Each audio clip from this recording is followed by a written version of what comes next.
Brezilya'nın kauçuk tekeli, yükselişi ve çöküşü.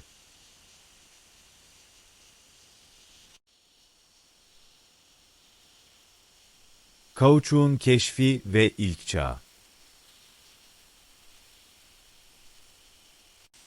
Amazon havzasının derinliklerinde, insanlık tarihinin belleğine kazınmadan çok önce, yerli halklar zaten o ağacı tanıyordu.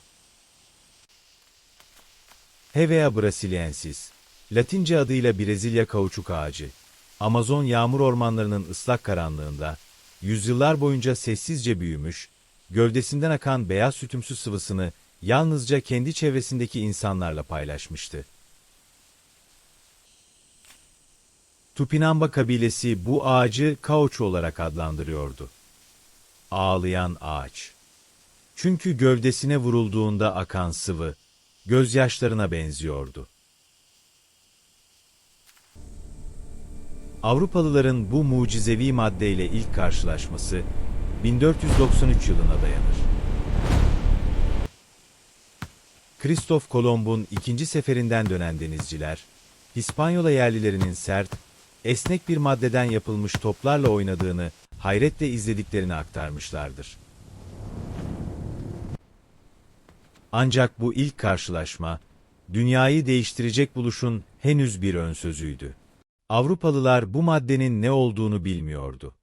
Onu adlandıracak kelimeleri bile yoktu. Kelime, beklenmedik bir yerden geldi. İngiliz kimyacı Joseph Priestley, 1770 yılında bu maddenin kurşun kalem izlerini sildiğini keşfetti ve ona rubber, silgi, adını verdi. Ama maddenin asıl özellikleri, birkaç 10 yıl daha gizemini korumaya devam etti. Isıyla yumuşuyor, soğukla kırılganlaşıyor. Yaz aylarında yapışkan bir leş gibi kokuyor, kış aylarında cam gibi çatlıyordu. Üstelik işlenip şekil verilmiş ürünler, mevsimlere göre deforme oluyordu. Bu yüzden Avrupa'da kauçuk, ilgi çekici ama pratikte işe yaramaz bir egzotik nesne olarak kalmaya devam etti. Tarihin o derin kırılma anları, çoğunlukla kazara gelir. 1839 yılında Charles Goodyear'ın elinden düşen bir kauçuk ve sülfür karışımı, sıcak bir sobanın üzerine düştü. Goodyear bekledi. Madde yanmak yerine dönüştü. Isıyla ve sülfürle işlenmiş kauçuk, hem esnekliğini koruyordu, hem de sıcağa ve soğuğa karşı dayanıklı hale geliyordu. Goodyear bu işleme vulkanizasyon adını vermedi. O adı İngiliz mucit Thomas Hancock taktı. Ama hangi isimle çağrılırsa çağrılsın, bu keşif her şeyi değiştirdi. Vulkanizasyonun ardından kauçuk, dünyanın en değerli hammaddelerinden biri haline geldi. Sanayileşen Avrupa ve Amerika'nın her köşesinde ona ihtiyaç vardı. Su geçirmez giysiler, endüstriyel kontalar, makine kayışları, telgraf kabloları. Ve 1888'de John Boyd Dunlop pneumatik lastiği icat ettiğinde, talep bir anda astronomik boyutlara fırladı. Bisiklet endüstrisi patladı. Ardından otomobil çağı kapıda bekliyordu. Dünyanın kauçuğa olan açlığı, doyumsuz bir canavar gibi büyüdü. Ve o canavarı besleyecek tek bir yer vardı. Amazon. Amazon kauçuğunun dünya pazarlarına açılması, Brezilya tarihinin en çarpıcı dönüşümlerinden birini başlattı. 19. yüzyılın ortasından itibaren, güneşteki altın gibi parlayan bu hammadde, ülkenin ekonomisini şekillendirmeye başladı. Ancak bu servetin yaratılma biçimi, en başından itibaren kandan ve sömürüden besleniyordu.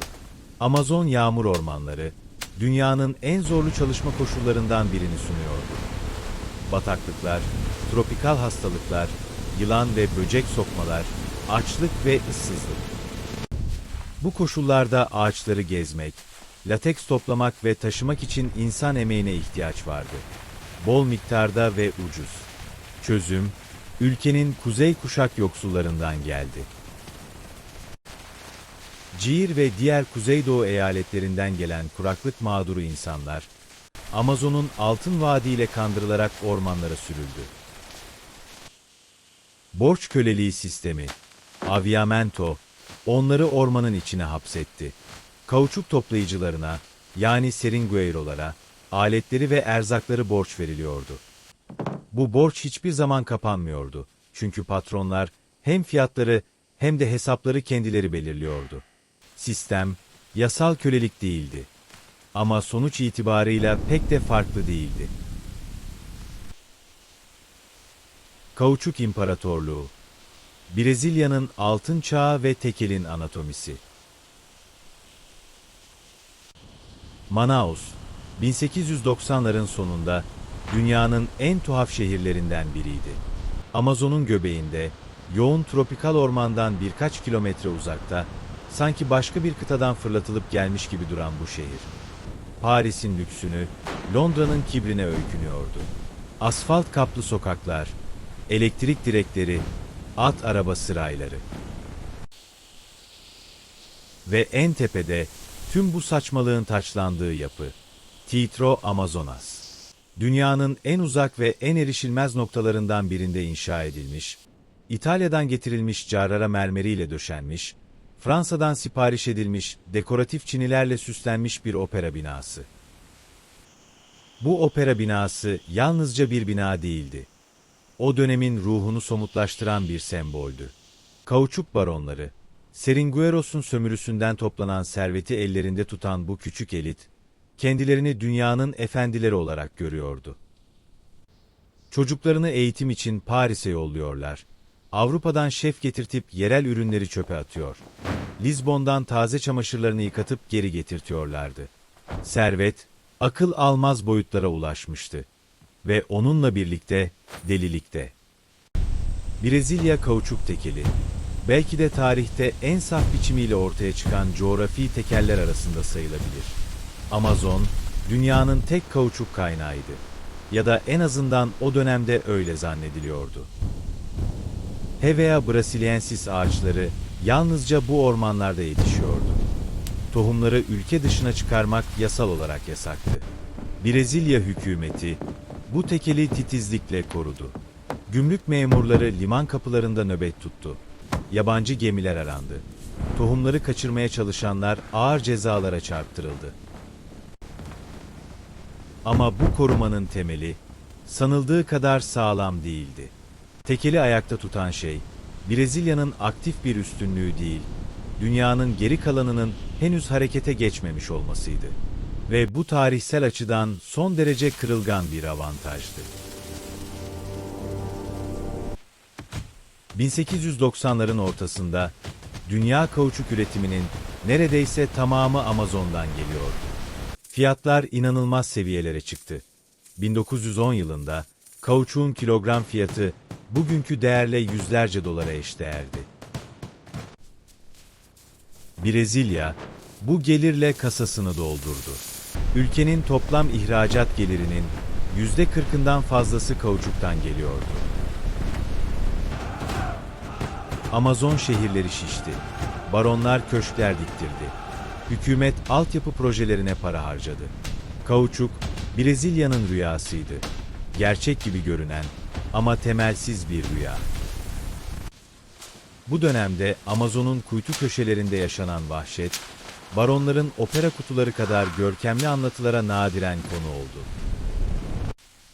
Seringueirolar, gün doğmadan önce kalkar, omuzlarında balta ve kesme kabı, bellerinde bir şişe kauçuk lateks koyucuyla ormana dalardı.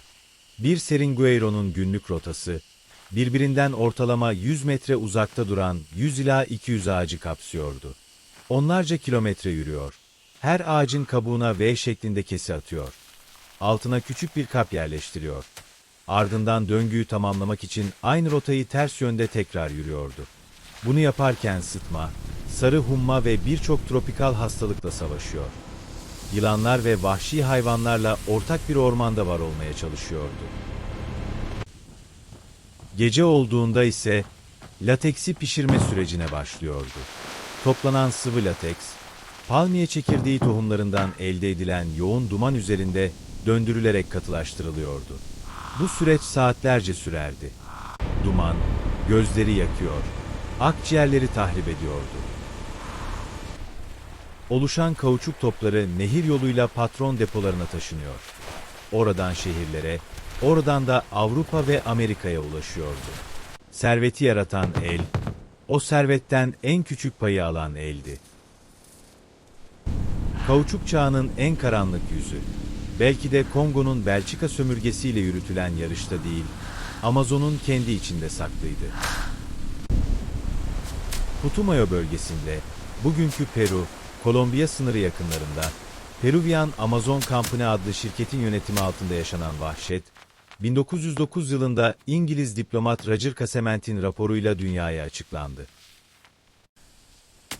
Yerli halklar, Huitoto, Bora ve Andoke kabileleri, adeta köleleştirilmiş, üretim kotalarına ulaşamayanlara işkence edilmiş, bazıları katledilmişti. Casament'in bulguları, Londra'da sansasyon yarattı. Ama Amazon yağmur ormanlarının derinliklerinde, bu sansasyonun sesi çok geç ulaştı. Tüm bu karanlığın üstünde, Brezilya devleti ve kauçuk baronları bir düş içinde yaşamaya devam etti. 1890'lardan 1910'lara uzanan bu dönem, Brezilya tarihine Belle Apogeu, yani güzel çağ olarak geçti. Gerçekten de güzeldi. Güç, para ve prestij açısından. Ama her güzel çağ gibi, bu da bir sona doğru hızla yürüyordu. Hırsızlık, rekabet ve çöküş, tekelin sonu. Her imparatorluğun bir aşil topuğu vardır. Brezilya Kauçuk İmparatorluğu'nunki de belliydi. Monopolün tamamı, bir tek tür ağacın tek bir coğrafyada yetişmesine dayanıyordu. Bu bağımlılık, aynı zamanda sistemin en büyük zafiyetiydi. Ve bu zafiyeti gören kişi, tarih kitaplarında hem kahraman hem de ajan olarak geçen bir İngiliz botanikçiydi. Henry Alexander Wickham. 1876 yılında, Santarém yakınlarında çalışan Wickham, Hevea brasiliensis tohumlarını toplamaya başladı. Bunun yasadışı olup olmadığı, tarihçiler arasında hala tartışma konusudur. Bazıları Wickham'ın açıkça kaçakçılık yaptığını, bazıları ise yasal boşluklardan yararlandığını savunur. Gerçek olan şudur: Wickham, bir Britanya kargo gemisine 70.000 tohum yükledi ve Londra'ya gönderdi. Key bahçelerinde bu tohumların %4'ü filizlendi. Yaklaşık 2800 fide. Bu fideler Singapur'a sevk edildi. Oradan Seylan'a, oradan Malezya'ya yayıldı. Tropikal iklim uygundu. Yağış miktarı yeterliydi. Ve Güneydoğu Asya'nın geniş düzlükleri, Amazon'un engebeli ormanlığından çok daha verimli bir tarım alanı sunuyordu. İngiliz kolonyal idaresi, bu işe hem sermaye hem de teknik destek sağladı. Hevea ağaçları, birer birer, sonra onlarca, sonra binlerce, sonra milyonlarca olarak dikiliyor. Düzenli sıralar halinde yetiştiriliyordu. Amazon ormanıyla kıyaslandığında fark muazzamdı. Bir seringueiro, günde 200 ağacı dolaşmak için onlarca kilometre yürümek zorundaydı. Malezya'nın plantasyon ağaçları ise yan yana dikilmişti. Az yürüyerek çok ağaca ulaşılabiliyordu. Üstelik ağaçlar, verimli üretim için seçilip ıslah edilmişti. Kolektif tarım bilgisi, deneyimli botanikerler ve sömürgeci kapital, Amazon'un yorgun ve hasta seringuerolarıyla yarışamayacağı bir verimlilik yaratıyordu. Brezilya bu tehdidi görmedi ya da görmek istemedi. Kauçuk baronları güvenlerini kaybetmemişti. Asya'dan gelen haberler endişe yaratmıyordu. Çünkü Amazon kauçuğunun kalitesine güveniyorlardı.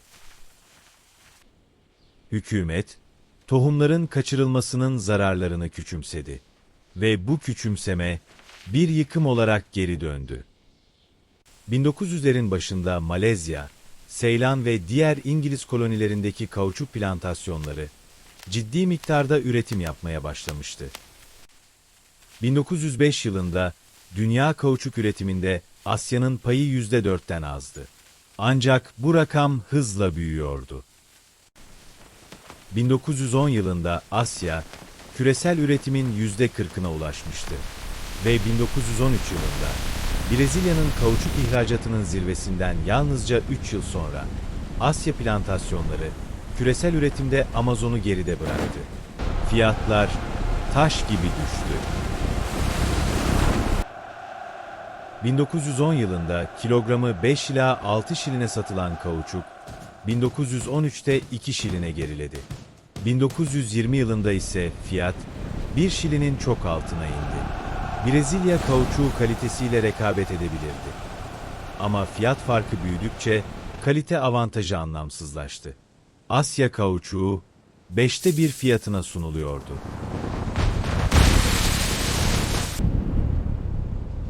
Manaus'un ihtişamı bu fiyat çöküşüyle birlikte eridi. Opera binası boşaldı. Baron köşkleri harabeye döndü. Amazon şehirlerinin nüfusu hızla azaldı. Borçlu kalan seringuerolar, çürüyen ahşap evlerde mahsur kaldı. Devlet bir çıkış yolu arayışa girdi. Ama çözümler ya geç kaldı ya da yetersiz oldu. Brezilya, bu krize bir kahraman arıyordu. Ve 1927 yılında o kahramanın giysilerini giyen biri Amazon'a geldi. Henry Ford. Amerikalı otomobil devinin kendi kauçuk kaynağına ihtiyacı vardı. Asya'daki İngiliz tekeline bağımlı olmak istemiyordu. Amazon'da Tapajos Nehri kıyısında dev bir arazi satın aldı ve oraya kendi adıyla bir şehir kurdu. Fordlandia. Fordlandia, 20. yüzyılın en tuhaf kolonyal deneyimlerinden biriydi. Ford, ormanlık alanları temizletip sıralar halinde hevea ağaçları diktirdi. Hamburger barları ve kiliseler inşa etti. Çalışanlarına Michigan fabrikalarındakiyle aynı saatlik ücreti ödedi. Ama Amazon, Ford'un kurallarına uymayı reddetti. Hevea brasiliensis, doğal ortamında seyrek dağılmıştı. Tam da bu dağınıklık, onu en büyük düşmanından koruyordu. Microculus ulei, kauçuk yaprak yanıklığına neden olan mantar hastalığı. Bitişik ağaçlar arasında kolayca yayılan bu hastalık, Fordlandia'nın sıra sıra dikilen bahçelerinde salgın olarak patlak verdi. Yapraklar sarardı, döküldü. Ağaçlar verim vermedi. Ford, yeni bir alana taşındı, Belterra. Ama hastalık orada da peşini bırakmadı. 1945 yılında Ford, Amazon'daki tüm kauçuk yatırımlarını zarar ederek sattı. Proje, başarısız bir ütopya olarak tarihe geçti. Brezilya'nın kauçuk tekeline son çivi ise İkinci Dünya Savaşı'ndan sonra çakıldı. Asya'nın savaş yıllarındaki kesintisi Amazon'a kısa bir nefes aldırdı. Müttefik güçlerin talebiyle Brezilya yeniden kauçuk üretimine yatırım yaptı ve seringuerolar ormana geri döndü. Ama bu diriliş kalıcı olamadı. Savaş bitti. Asya plantasyonları yeniden devreye girdi. Ve bu kez karşılarında daha güçlü bir rakip de vardı. Sentetik kauçuk. 1930'larda Alman kimyagerler, petrokimyasal süreçlerle sentetik elastomerler üretmeye başlamışlardı. Savaş boyunca Amerika Birleşik Devletleri bu araştırmaları büyük ölçüde finanse etti. 1945'ten itibaren sentetik kauçuk, otomobil endüstrisinin büyük bir bölümünü karşılamaya başladı. Doğal kauçuğa olan talep azalmadı ama artık tekel konumunda değildi. Hem Asya plantasyonları hem de sentetik üretim pazarı paylaşıyordu. Amazon seringueiroları, bu küresel güçlerin karşısında savunmasız kaldı. Onlarca yıl süren ekonomik marjinalleşme, 1970'lerde ormansızlaşma sorunuyla birleşince bir varoluş krizi haline geldi. Büyük çiftçiler ve sığır sahipleri Amazon ormanlarını açmaya başladı. Seringueiro'ların geçim kaynakları hem kauçuk fiyatlarından hem de fiziksel olarak yok edilen ormanlardan geliyordu.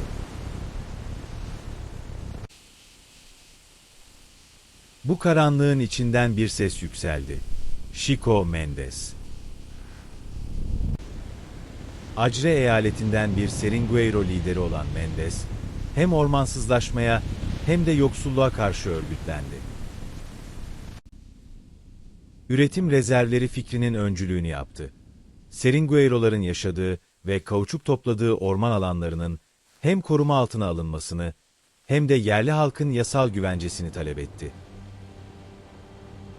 Bu mücadele onu bir dünya figürüne dönüştürdü ve düşmanları için ölümcül bir hedef haline getirdi. 1988 yılında evinin önünde kiralanmış bir katil tarafından öldürüldü. Chico Mendes'in ölümü dünya kamuoyunda derin bir sarsıntı yarattı. Chico Mendes'in ölümünün ardından Brezilya, Amazon ormanlarının korunmasına yönelik yasal düzenlemeler yapmak zorunda kaldı. Seringueiro rezervleri oluşturuldu. Çevre hareketleri güç kazandı. Bugün Amazon havzasında kauçuk toplayan Seringueiro'lar hala var. Ama sayıları son derece azdır. Malezya, Tayland ve Endonezya, dünyanın doğal kauçuğunun %80'inden fazlasını üretmektedir. Hepsi de Henry Wickham'ın kaçırdığı tohumların torunlarından. İşte bu hikaye, insanlık tarihinin en çarpıcı ekonomik derslerinden birini barındırıyor. Hiçbir tekel, coğrafi ya da yasal, sonsuza kadar süremez. Brezilya, kauçuk tohumunu bir devlet sırrı gibi korumaya çalıştı. Ama tohum, nihayetinde sınırları aştı.